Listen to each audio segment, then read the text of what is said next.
Picture this. A man who's been patient, loving, and present suddenly goes quiet.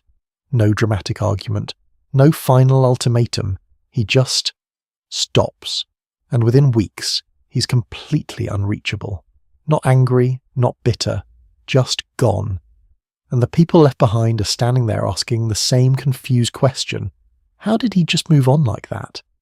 Here's what most people get wrong about this moment. They assume it was impulsive, that something snapped, that if they could just rewind to the right conversation, they could have stopped it. But that's not how this psychology works at all. The man who walks away and never looks back didn't decide to leave in that moment. He decided months ago. What you witnessed wasn't a decision. It was an execution. And once you understand the internal architecture that makes that possible, everything changes. Whether you're trying to understand someone who left or trying to understand yourself, these 12 psychological facts are going to reframe everything you thought you knew. Fact 1. The decision was made in silence, long before the exit.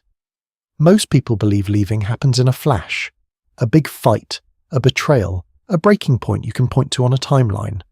But psychologists who study relationship dissolution call this the cascade model, and it tells a very different story. The actual departure, the physical or emotional exit, is almost always the last step in a process that started quietly, sometimes years earlier. Men who walk away and never return tend to be processors, not performers. They don't explode, they observe, they absorb. And somewhere along the way they reach a private threshold, a moment where they've done the math and come to a conclusion they don't announce out loud. Once that conclusion is reached, they begin emotionally checking out in micro increments that nobody notices until the exit's complete. Think about this. Have you ever noticed, in retrospect, that someone was already half gone before you knew anything was wrong? That's not an accident. That's a personality type running a very specific internal program. So what do you do with this? If you're in a relationship, any relationship, romantic, friendship, family, pay attention to the quality of engagement, not just the presence of it. A man who has made a quiet decision will still show up physically, but the warmth will go slightly cool. The investment will feel fractionally thinner. These aren't coincidences.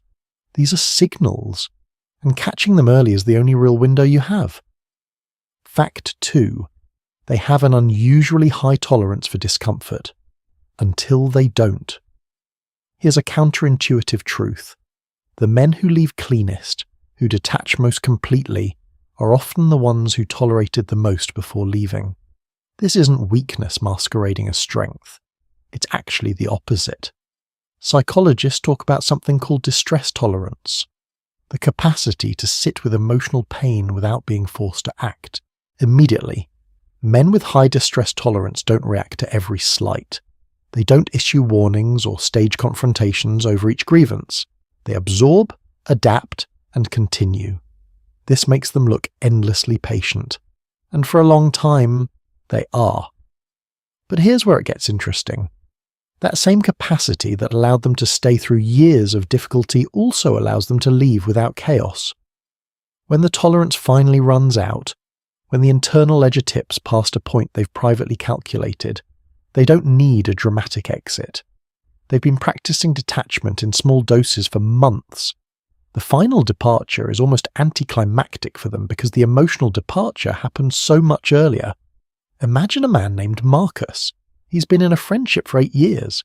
His friend borrows money that never comes back, cancels plans at the last minute, and consistently makes the relationship one-directional. Marcus never says anything because he genuinely values the history. But over 14 months he quietly adjusts. He stops initiating, he shortens his responses, he fills that emotional space with other things. Then one day his friend calls to cancel again and Marcus just doesn't reschedule. And 6 months later, that friendship is over. His friend is baffled. Marcus isn't even sad. He grieved this while it was still alive. So what do? Stop mistaking someone's silence for satisfaction. A person who never complains isn't necessarily content. Sometimes they're just doing their grieving quietly, on a timeline you can't see. Fact 3. Their self-concept doesn't depend on your approval. This one cuts deep. One of the primary reasons people don't leave, even when they should, even when they desperately want to, is that their sense of self is partially constructed by the relationship. Who am I without this person? What does it say about me if I leave? Will people think I gave up? Men who walk away and never look back have typically done the internal work, sometimes consciously, sometimes through painful experience, to answer those questions before the relationship ended. Their identity is self-authored. It doesn't require external validation to stay coherent. Psychologists call this internal locus of control. These men believe that what happens in their lives is primarily a function of their own choices and values, not the judgments of others. That's not arrogance. It's psychological independence. And it's the single most important predictor of a clean, final exit. Let that sink in for a second. The reason some people leave easily isn't that they care less. It's that their sense of self was never held hostage by the relationship in the first place. Fact 4. They've already run the future projection. Think about this like a chess player who sees 12 moves ahead. Before a self-aware man exits a relationship or situation, he's already mentally lived out the most likely futures. He's asked himself, if I stay, what does this look like in 3 years? In 5? He's been honest with the answer. And that honesty is what makes the departure feel so final. Because in his mind, he already lived it. He already saw how it ends if he stays, and he chose not to go there. This is different from pessimism. It's not that he expects the worst. It's that he trusts his own pattern recognition. He's seen enough of this specific dynamic to project its trajectory with reasonable confidence, and rather than wait for the inevitable, he exits at a point where he still has energy and dignity intact. Psychologists describe this as temporal self-appraisal, the ability to use past experience and present evidence to construct an emotionally honest picture of the future. People who do this well don't get as surprised by outcomes, because they anticipated them clearly. So what do you do with this? If someone in your life is growing distant, understand that they're not just reacting to today, they're responding to a pattern they've been observing and projecting forward. Changing one incident won't reset that projection. Only a demonstrated change in the underlying pattern will. Fact 5. Nostalgia doesn't hold them the way it holds others. Here's what most people miss about why these men don't come back. It's not that they don't have memories. They do. They might even cherish some of them. But they've made a psychological distinction that many people never learn to make. The past was real, and it was good, and it doesn't obligate the future. Most people experience nostalgia as a form of evidence. If we had good times, that proves something worth protecting is here. But men who walk away and don't return have a different relationship with memory. They can hold a good memory without treating it as a reason to stay in a bad present. They can feel warmth for who someone was without feeling bound to who that person is now. This is actually a sign of emotional maturity, even though it often looks like coldness from the outside. The ability to say, I love that chapter and I'm closing the book, is psychologically sophisticated. It requires holding two truths simultaneously without letting one cancel the other. The mistake people make when trying to win someone like this back is leading with nostalgia. Remember when we used to... Remember how good things were. And to a man who's built this psychological wall between past and present, that argument doesn't land the way you'd expect. He remembers. He just doesn't think the memory changes the math. Fact 6. They've accepted the grief before you even know there's a loss. This is where the timeline diverges completely. While you're realizing something is ending, he finished grieving it months ago. This is what makes these exits feel so one-sided, so disorienting. You're entering the emotional beginning of a loss at the exact moment he's completing his. Psychologists call this anticipatory grief, mourning, something before it's officially over. It's not manipulation, and it's not calculated cruelty. It's the natural result of having decided internally while continuing externally. He spent those final months not just going through motions, but actually processing the loss in real time, invisibly, while life continued to look normal from the outside. By the time he says goodbye, or simply stops showing up, he's already done the crying, the second-guessing, the what if I. He's come out the other side of grief while you haven't even entered it yet. That gap explains the confusion, the anger, the desperate attempts to reach him emotionally in a place he no longer is. Fact 7. The walk away is an act of self-respect, not retaliation. Stop confusing this with punishment. When a man walks away from a relationship, especially one where he was undervalued, dismissed, or taken for granted, and he does it quietly and completely, most people assume he's making a statement. He's teaching someone a lesson. He wants to be chased. But here's the thing. In the vast majority of cases, this is entirely wrong. Men who leave and never look back are not executing a strategy designed to provoke a response. They're completing an act of self-preservation that has nothing to do with the other person's reaction. Whether you chase them or ignore them is genuinely irrelevant to their internal process. This is grounded in what psychologists call self-determination theory. The idea that healthy human beings are driven toward autonomy, competence, and meaningful connection. When a relationship violates those needs over a sustained period, the psyche begins advocating for exit not as revenge but as restoration. Walking away is the self saying, I choose to go back to being whole. And here's the painful truth for anyone on the receiving end of one of these exits. Playing the game of pursuing or ignoring, being hot and then cold, trying to make him jealous or trying to look unbothered. None of that moves the needle, because his decision wasn't made in relation to you. It was made in relation to himself. So what do? If you want to understand these exits, stop analysing what he's doing to you and start asking what he was experiencing within himself. That's the only place the real answer lives. Fact 8. They have a strong relationship with solitude. Men who can exit completely, who don't come crawling back after 3 weeks of silence, almost universally share one trait. They're genuinely comfortable alone. Not lonely alone. Not performing aloneness to seem mysterious. Actually, authentically fine with their own company. This isn't something that happens automatically. It's built. Usually through periods of intentional solitude, or through the kind of forced independence that comes from specific life experiences.